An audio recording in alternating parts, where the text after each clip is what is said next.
Sí, grabarla. Bueno, acabo que nada más llevabas creo que una diapo.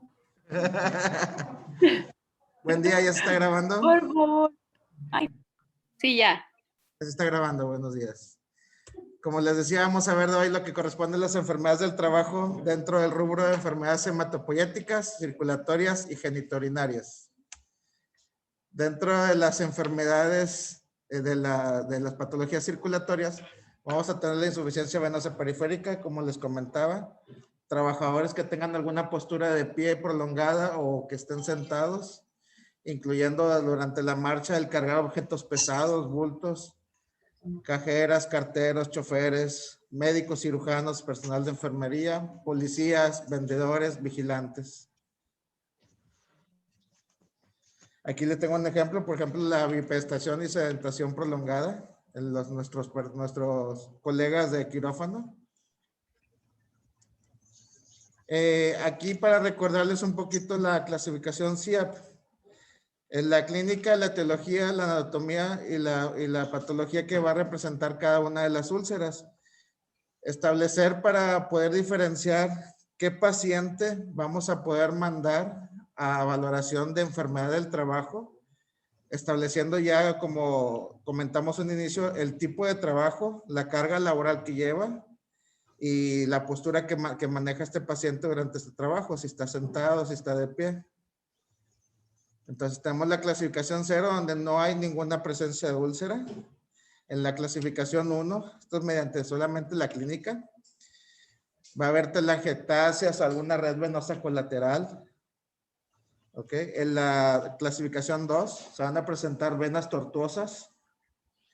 En la clasificación 3 es propiamente el edema. Clasificación 4 de la clínica es cambios en la pigmentación o ya más avanzado lipodermatoesclerosis. Es cuando ya se ve afectada la piel con la capa grasa o la porción inferior a la piel, cuando ya está avanzada, empezando ya las lesiones de la úlcera. En la clasificación 5 nos va a manejar una úlcera cicatrizada o una úlcera que apenas está en evolución, y la clasificación 6 va a ser una úlcera propiamente activa.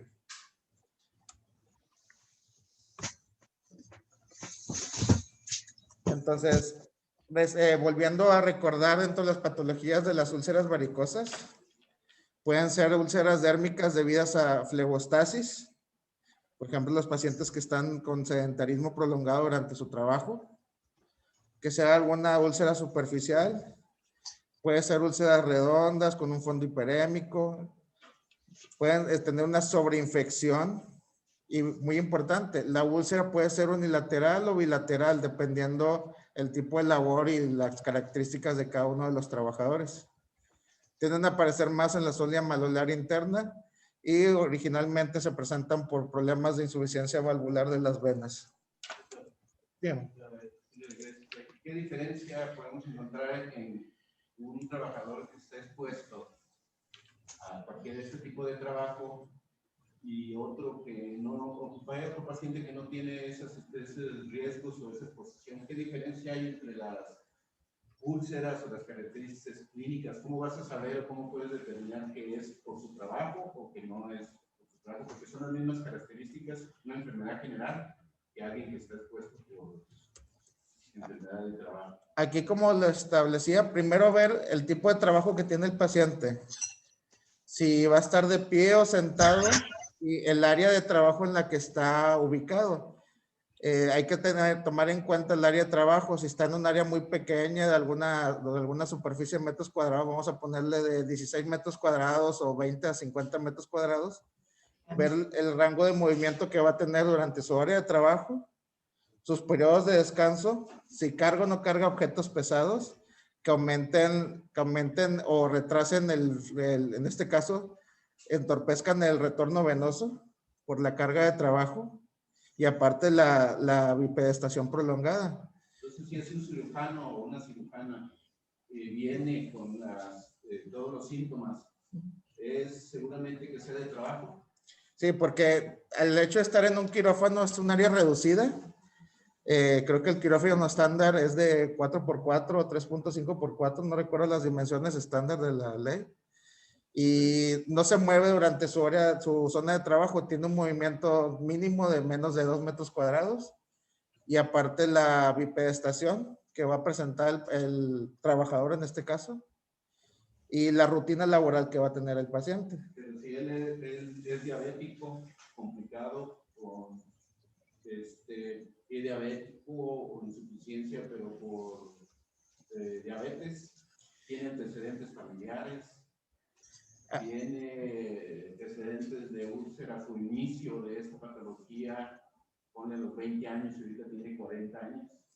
En ese caso, si ya se cuenta con un antecedente de la insuficiencia venosa, ahí se podría presentar como, no propiamente como enfermedad del trabajo, sino como una complicación que se va a extender de la patología de base, pero se está agravando por la enfermedad del trabajo y hay que valorar la reincidencia de la úlcera, ahora sí como enfermedad de trabajo. Y aquí no debes de saber, principalmente esto se hace por diagnóstico por exclusión. Primero se evalúan las causas más frecuentes de insuficiencia venosa periférica, la edad, antecedentes, comorbilidades. Si no encontramos ninguna de esas, entonces ya podemos sospechar que puede ser por su patología, por su exposición en el trabajo, el puesto de trabajo. Entonces es importante como diagnóstico de exclusión. Eso lo hacen entre ustedes y el CIRPAN. Si es joven, no tiene antecedentes, cuánto tiempo ha estado expuesto para que ocurra una insuficiencia venosa. No se requiere 3 años, 4 años, se requiere más a veces. Tengo yo uno que califiqué que es un despachador de gasolina, pero 30 años trabajando como despachador de gasolina.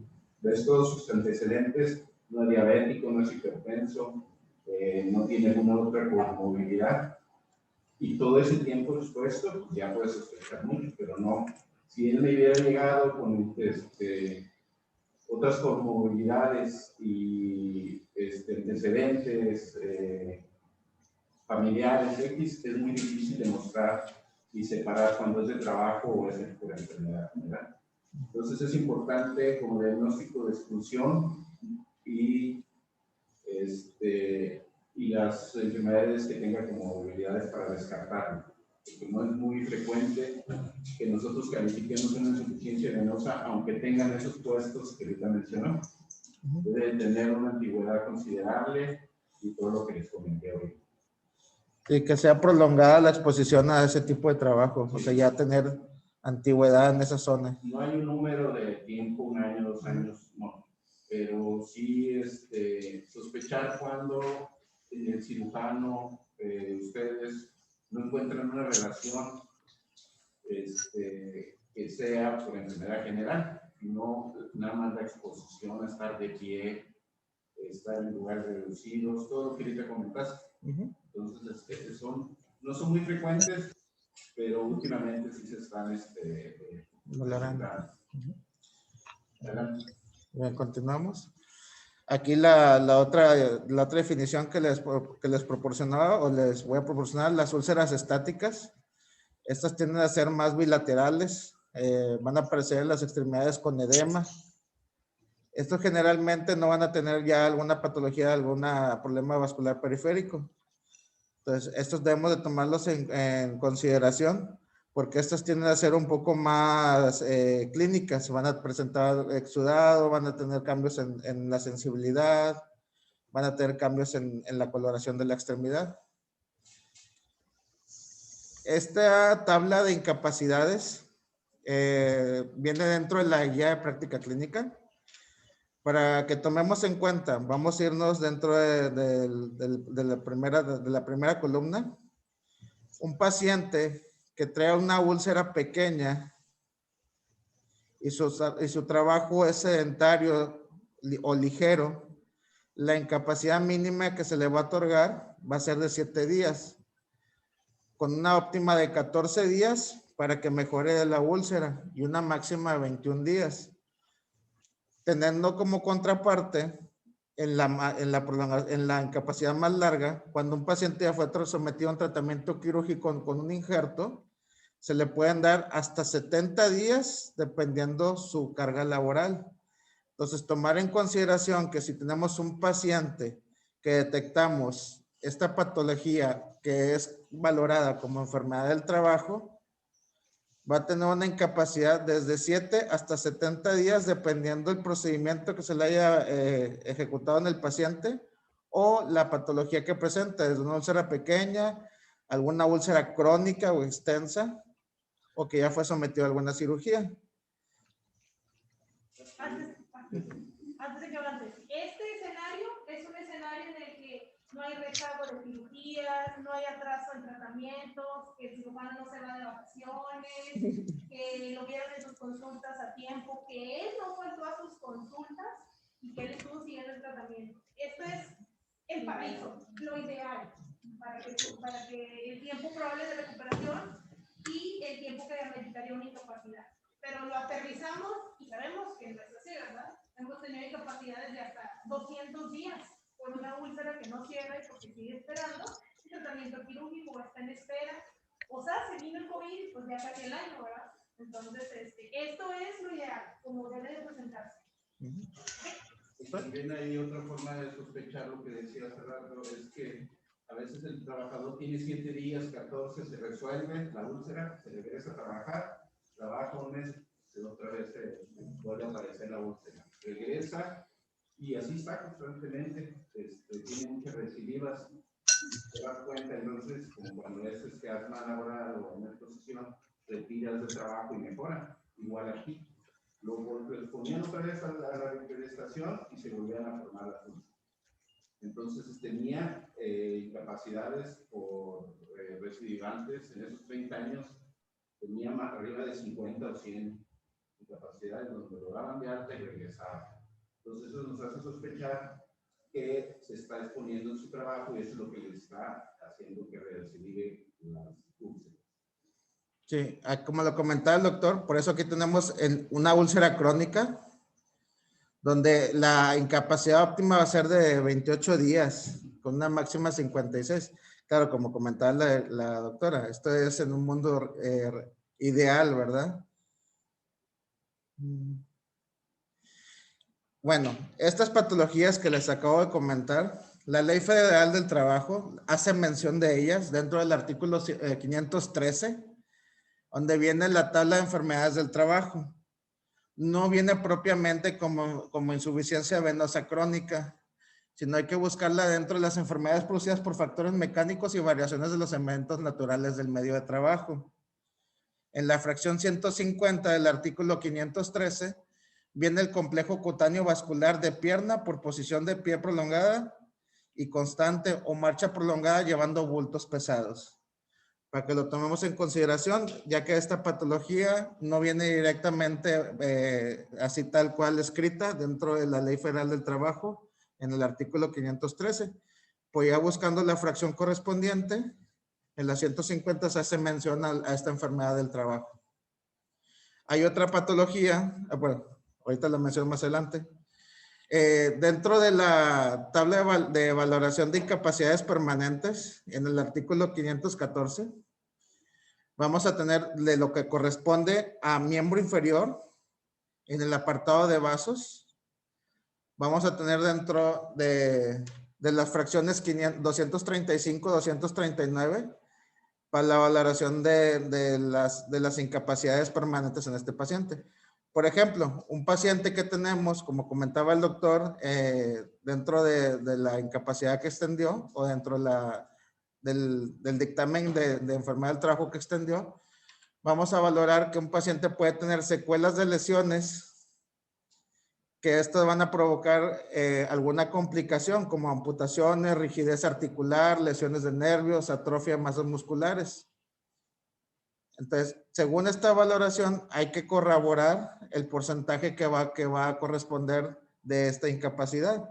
En una flebitis debidamente comprobada, se le puede otorgar de un 15 a 25%, creo que en términos de invalidez o de pensión. Y una úlcera varicosa recidivante, según su extensión, puede ser desde el 8 hasta el 20%. El máximo va a ser el 20%. Pero aquí en caso de lesiones bilaterales, se sumarán los porcentajes correspondientes a cada miembro sin que ninguno sobrepase el 100%. ¿Ok? Entonces se va a sumar las lesiones que tengan, el 20, el 25, dependiendo cada lesión, con un máximo del 100%. Entonces, aquí hay aquí nos maneja en la fracción 239 que en caso de que el miembro lesionado superior o inferior no estuviera antes del accidente con fisiología íntegra y anatómicamente, se reducirá la indemnización proporcionalmente. Entonces, un paciente que ya tiene alguna lesión previa a su trabajo y no se va a valorar hasta el 20% esta lesión, por ejemplo, en el caso de una úlcera varicosa. Hay que valorarla en cuanto a la integridad de la extremidad. Otra patología que viene dentro de la Ley Federal del Trabajo es el síndrome de vibración de mano y brazo, o la llamada enfermedad del dedo blanco. Esto es una patología relacionada con el síndrome de Raynaud. Es un trastorno que se va a ver en los trabajadores que durante su jornada laboral manipulan alguna herramienta. Por ejemplo, los que manipulan algún taladro, algún esmeril, alguna pistola neumática. Estos aparatos van a generar una frecuencia de vibraciones. Nos dice que la gama de frecuencia tolerable es de 25 a 250 Hz.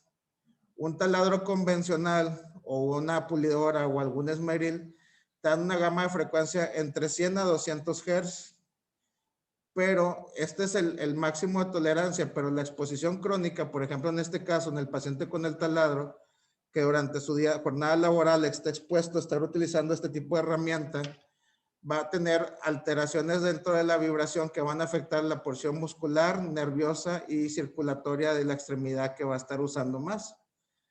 Pues aquí depende del tipo de herramienta que se use o de la disponibilidad del trabajador de ser de mano derecha o mano izquierda para realizar sus actividades primordiales.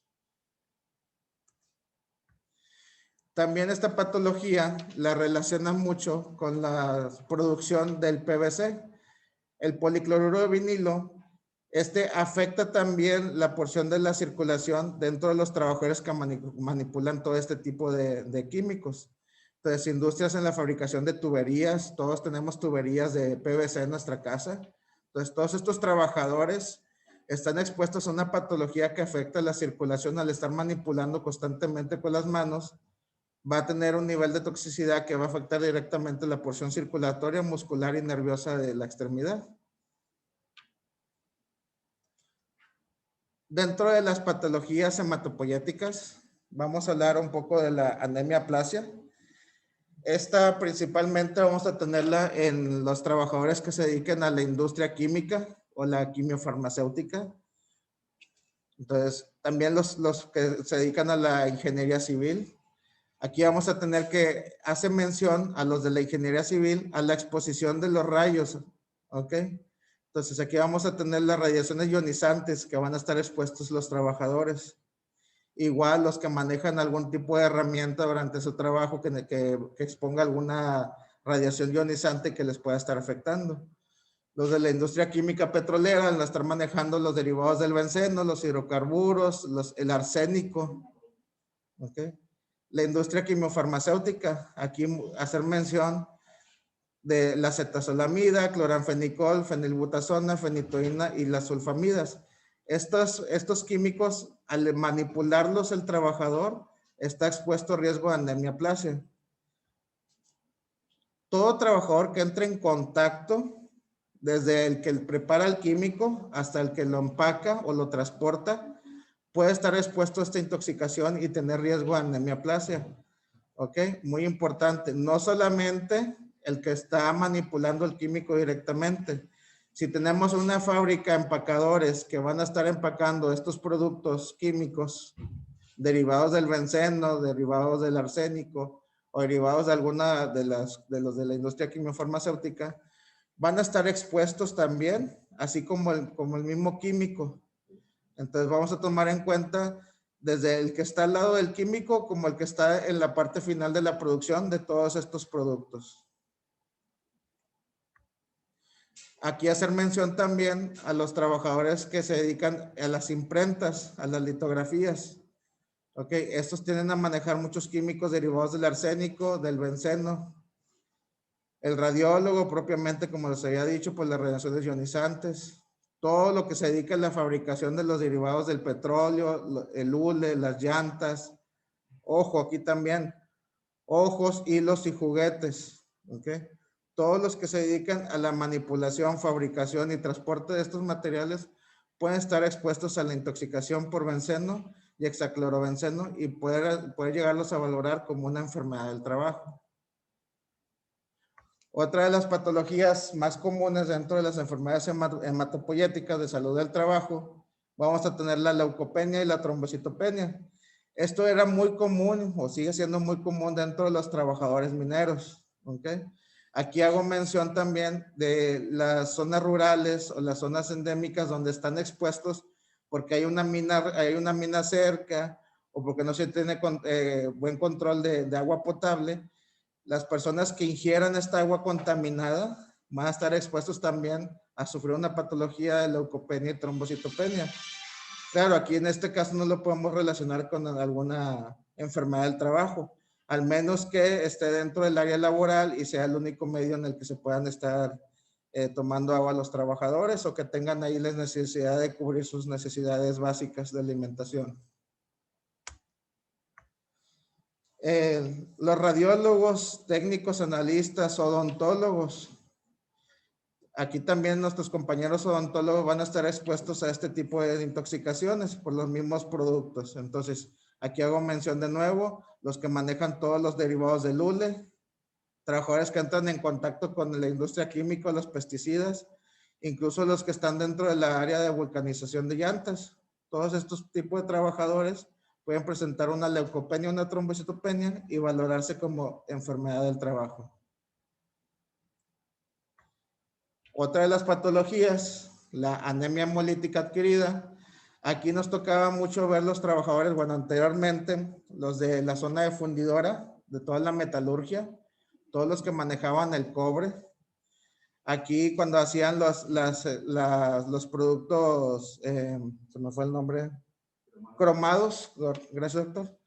Cuando los productos cromados, comentaba yo con el doctor que existen todavía fábricas, por ejemplo, la típica de las sillas banqueteras, en las que tenemos que son sillas cromadas y no se lleva ningún medio de control para el manejo de estos productos y es altamente tóxico para los trabajadores. Entonces, todo lo que los productos cromados, las defensas de los vehículos, las sillas, utensilios, hasta vasos térmicos, todo lo que tengamos cromado, puede ser en algún caso generar una exposición crónica o aguda para generar una enfermedad del trabajo y producirles alguna anemia hemolítica.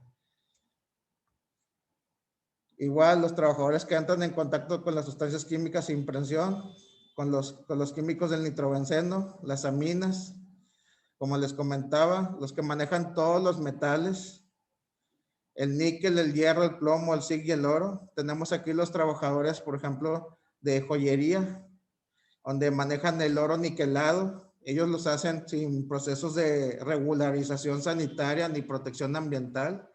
Ellos dentro de su casa utilizan los ácidos para poder fijar el níquel al oro, para poder extender un poquito más y tener más facilidad de manejar el oro y tenerlo con mayor firmeza. Entonces, estos procesos generalmente se hacen en algún local laboral pequeño sin ningún método de control.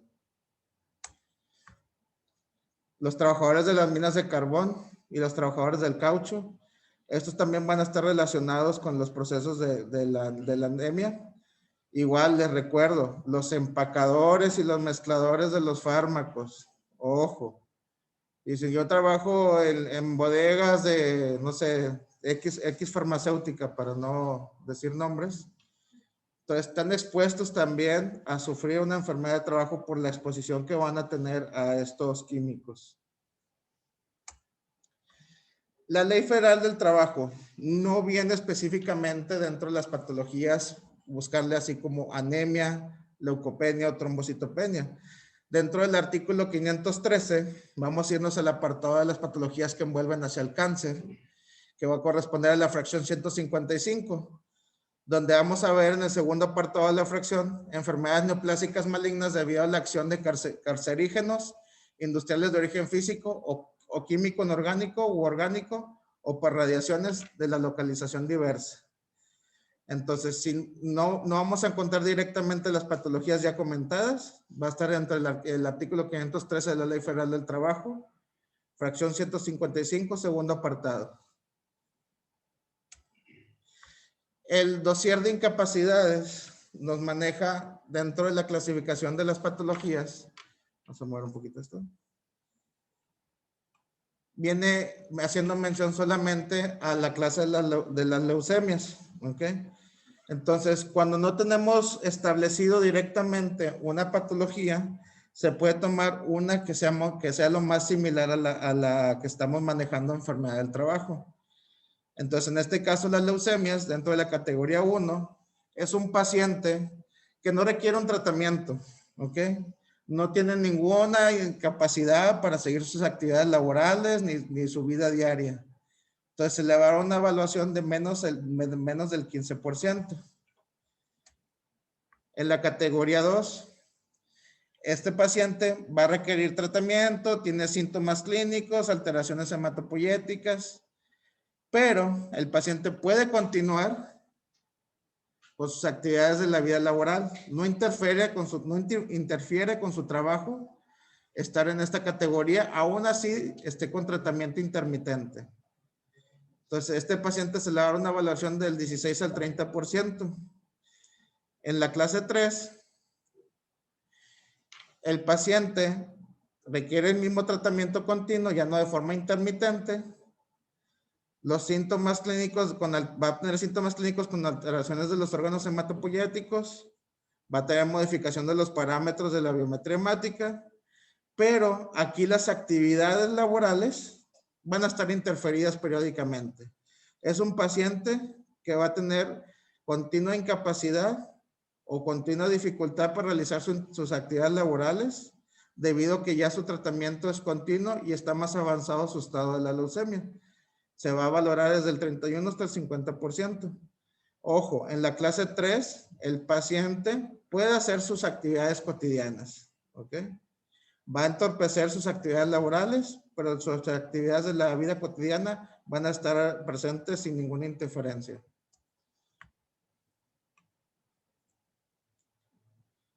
¿Ok?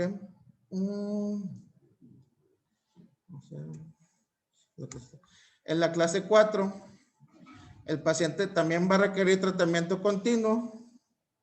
Igual que en la clase 3 no puede, bueno, aquí no puede realizar las actividades. En la clase 3 hay interferencia. Y en la clase 4, las actividades de la vida cotidiana van a estar interferidas. Aquí se les va a dar hasta del 51 hasta el 75% de la pensión. Ya en la clase 5, ya tenemos un paciente que no puede hacer sus actividades de la vida laboral y sus actividades de la vida diaria están interferidas. Se le va a valorar hasta el 100% de la pensión. Okay. Dentro de las patologías genitourinarias, no existe un apartado específico dentro de las patologías genitourinarias.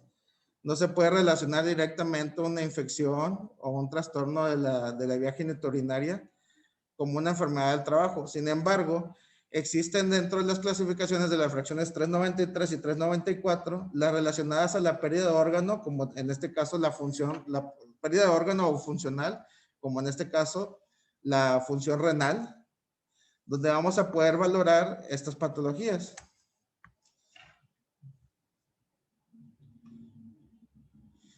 Entonces, aquí tenemos dentro del apartado 386, recordando que es todo lo genitourinario.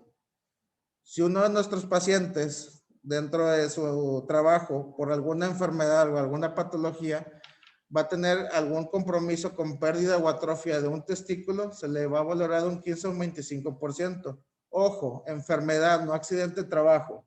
No traumatismo, no herida. Aquí hay que ver la patología que desencadenó la pérdida de este testículo, como en el caso de las leucemias, donde tenemos metástasis a región testicular y podemos tener compromiso de uno de los dos testículos. ¿Ok? En los dos testículos vamos a considerar con la edad. No va a ser lo mismo un paciente de 20, 25 años a un paciente de 50, 60 años para valorarle la pensión hasta el 100%. Aquí también pérdida parcial o total del pene o pérdida de su función. Estrechamientos del orificio ureteral, perianal o hipogástrico del 70 hasta el 100%. Pacientes con prolapso uterino consecutivo o accidentes de trabajo. ¿Ok? Estos pacientes aquí hay que valorar bien el accidente de trabajo que presentó y las complicaciones que le van a traer en un futuro para poder valorar una pensión. No porque tenga un prolapso uterino, vamos a valorarlo directamente como una enfermedad del trabajo. Hay que ver si fue secuela o fue originario por un accidente de trabajo. No sé, pongamos ejemplo, una paciente que cargue cosas pesadas y ya tenga alguna paridad múltiple que la predisponga a esto y vaya a tener un prolapso uterino como consecuencia o genitourinario, ¿verdad? Incluye también las enfermedades del trabajo dentro de las mujeres cuando se ve afectado algún seno del 20 al 30% y ambos senos del 50 al 70%. ¿Ok? Vamos a irnos un poquito más hacia abajo. Nada más quiero aclararles algo. Esta tabla es para evaluar.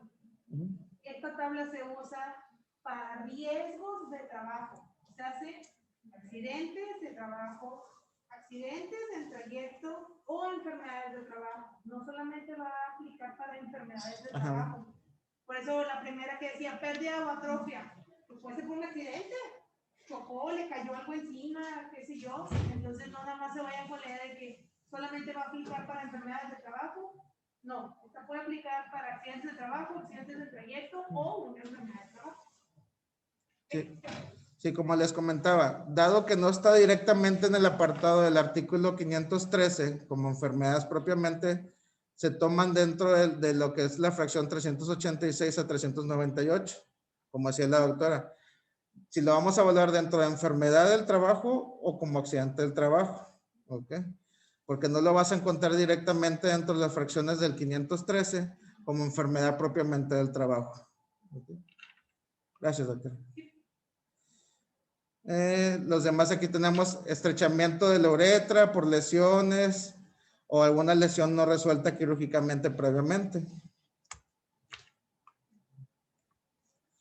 Aquí haciendo un recordatorio, cuando tenemos un paciente con enfermedad renal crónica en algún estadio de gravedad, por ejemplo en el 4 o en el 5, vamos a valorar la tasa de filtrado glomerular que presenta el paciente y la evaluación que se le va a dar, tomando en cuenta que si ya tenemos el paciente en diálisis o falla renal, se le va a dar un 81 90%. Comentaba con el doctor, esta tabla no está actualizada, dado que aquí no se hace mención a la hemodiálisis. ¿Ok? Esto se tiene que actualizar debido ya a todos los padecimientos que se conllevan en los pacientes. Entonces podemos ver que un paciente con enfermedad renal se le va a una valoración de una pensión, pero puede continuar laborando, ¿ok? Al menos que ya esté en un estadio avanzado, donde se le va a dar una pensión desde el 90%.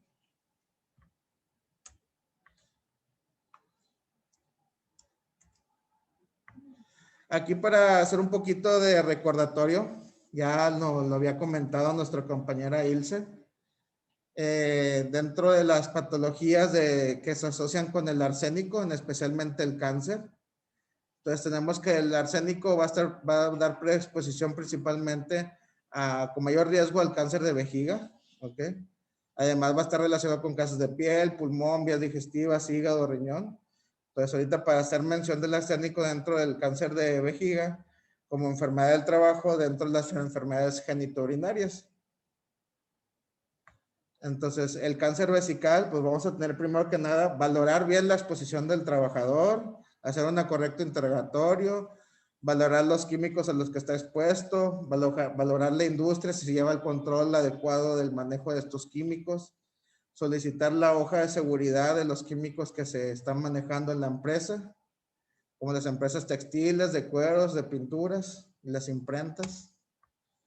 Entonces, hacíamos mención de la hoja de seguridad. El arsénico, vamos a hablar un poco de la hoja de seguridad del arsénico. Esta hoja de seguridad del arsénico nos va a dar aquí la valoración dentro de la clase de peligro que va a presentar este material. Va a ser corrosivo para los metales, corrosivo, irritaciones cutáneas, lesiones oculares graves o irritación ocular, carcinogenicidad, está valorado como dentro del primer nivel de cancerígenos. Okay. Peligroso para el medio ambiente o acuático y peligroso crónico. Recordar que se infiltra bajo la tierra y va a dar a los lechos subterráneos de agua y va a contaminar constantemente estas porciones del agua. Entonces, aquí se manejan unos pictogramas dentro de la etiqueta que va a llevar el arsénico, donde va a ser un químico corrosivo con riesgo de presentar carcinogénesis. ¿Ok? Entonces, aquí tenemos las indicaciones de peligro. De nuevo, le hacemos mención. Corrosivo, irritación cutánea, provocar cáncer, nocivo por organismos acuáticos. Estas fichas de seguridad, cuando tenemos un paciente que estemos relacionando su patología de anemia, leucopenia, su cáncer, con su trabajo, hay que solicitar a la empresa esta hoja de seguridad que debe tener del manejo de cada uno de sus químicos, haciendo mención en particular aquí el arsénico. Aquí dentro de la misma hoja de seguridad te da algunos consejos, unas prudencias en caso de contacto con la piel, lavar con abundante agua. Te da consejos para manipularlo, llevar guantes, gafas y máscara de protección. ¿Okay? En caso de contacto con los ojos, aclarar cuidadosamente con agua durante varios minutos, quitar los lentes de contacto. Si lleva y resulta fácil, seguir aclarando. ¿Ok? Volvemos a lo mismo. Esto es las medidas de la hoja de seguridad. Ante un accidente laboral hay que tomar en cuenta las medidas que va a llevar su hoja de seguridad. Te maneja también la necesidad de primeros auxilios en general, tomando en cuenta que todo accidente de trabajo, pues hay que tener algún soporte por algún personal médico capacitado. Entonces nos dice que ante la exposición al arsénico, pues quitar la prenda contaminada para disminuir el tiempo de exposición, así como la absorción que pueda presentar durante la piel, como les comentaba, es altamente dañino para la piel. En caso de inhalación, proporcionar aire fresco. Si permanece malestar, en caso de duda, consultar a un médico. Como les digo, todo esto debe ser con soporte de un personal médico capacitado. Igual, en caso de contacto con la piel, aclarar la piel con agua, ducharse. No sé si han visto ahí zonas en por ejemplo, el laboratorio de aquí de la clínica y diferentes zonas laborales. Tiene una regadera de emergencia para en caso de que tengas alguna exposición a alguno de estos químicos, usar esta regadera de emergencia para poder llevar a cabo este lavado rápido o disminuir el contacto con el químico que estamos manejando. Aquí nos da indicaciones en caso de una ingestión accidental, que todo puede ocurrir en estos casos. Entonces, principales síntomas que va a tener, los síntomas de irritación. Las precauciones personales que se debe llevar, pues como les comentaba, el equipo de protección que se debe utilizar, las gafas, los guantes y la mascarilla. Ya que está manipulando esto, hay que evitar el contacto con los ojos y con la piel. ¿Okay? Aquí, muy importante, no vertir el producto directamente a los desagües. Como les decía, es altamente contaminante para el agua. ¿Okay? Aquí también hay que tomar las indicaciones relativas a los vertidos y las fugas cuando se esté manipulando el recipiente o propiamente el químico. Hacemos otra vez recordatorio de las medidas de protección. Okay. La protección de las manos debe usarse correctamente los guantes. Hay que valorar que el guante no esté perforado, que no esté ya contaminado. Okay. El tipo de material que va a llevar este guante va a ser una goma de nitrilo para que soporte bien la corrosión, porque es altamente corrosivo para los metales principalmente. Nos maneja un espesor del guante de mayor de 0.11 milímetros. Y aquí nos dice el tiempo de penetración del material cuando están con los guantes. Entonces, que no sobrepasen más de 480 minutos, dado que si no, entonces el guante ya no va a funcionar para manipular estos químicos. Y las demás medidas de protección, recuperación para la regeneración de la piel, protección respiratoria, como les decía, el uso de la mascarilla. Las vías de exposición, principalmente el arsénico, como ya hemos comentado, oral, cutáneo, por inhalación, ¿ok? Las lesiones que va a presentar por la exposición cutánea, la irritación cutánea, lesiones oculares, la irritación. Los síntomas, ojo en estos trabajadores que consultan por síntomas relacionados a los que vienen aquí y la exposición a químicos que presentan. Desde un dolor abdominal o náuseas, irritación ocular, no simplemente pensar en una conjuntivitis o que tenga ahí alguna exposición, algún alergeno o que sea más simplemente irritación por el trabajo. ¿Ok? En casos de inhalación no hay un síntoma específico, puede ser algún síntoma respiratorio, desde tos, disnea, dolor de tórax, ¿ok? Y pues en el caso de la piel, pues la irritación propiamente que va a tener. Y sería todo dentro de la exposición al arsénico y las enfermedades hematopoyéticas. No sé si nuestros compañeros en casa tengan alguna duda de cómo identificar estas enfermedades o sobre alguno de los temas tratados. Compañeros del auditorio. No, Clemente, todo muy bien, gracias. Todo bien, todo bien. Bien, bien. ¿Cómo le hago para verlos?